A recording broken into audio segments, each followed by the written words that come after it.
So sa Bagong Testamento, ang simbahan na. Kaya ang simbahan manggod ang mistikong lawas sa atong Ginoong Jesucristo. So buti pasabot, makasabot siya sa mga nakasulat sa balaang kasulatan nga naman kay naa siya misteryosong kinaiya. Sama sa iyang founder nga si Kristo nga naay misteryosong kinaiya nga di masabot sa pangunahuna sa gitawag og tao. Mo na tungod ni ana kay naa may koneksyon ang maong simbahan kang Ginoong Jesucristo, so makasabot gid siya sa iyang pulong.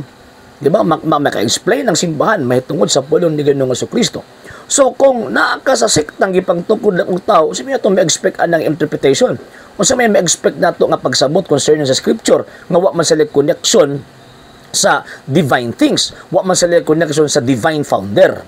So purely human lang yun ang ilang implementation sa ilang interpretation mo nagkatibulaag kay ang tao man gud perfect. Tanawan na sila, interpret na sila silang kaugalingong tawag ining panabot.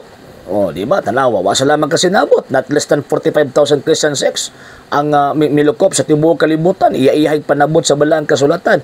Nagpasabot nga humanly implemented ang ilang interpretation sa balaang kasulatan. Not divinely interpreted. Divinely interpreted manggod, buti pasabot na ang interpretation na ay koneksyon sa Ginoong Hesukristo.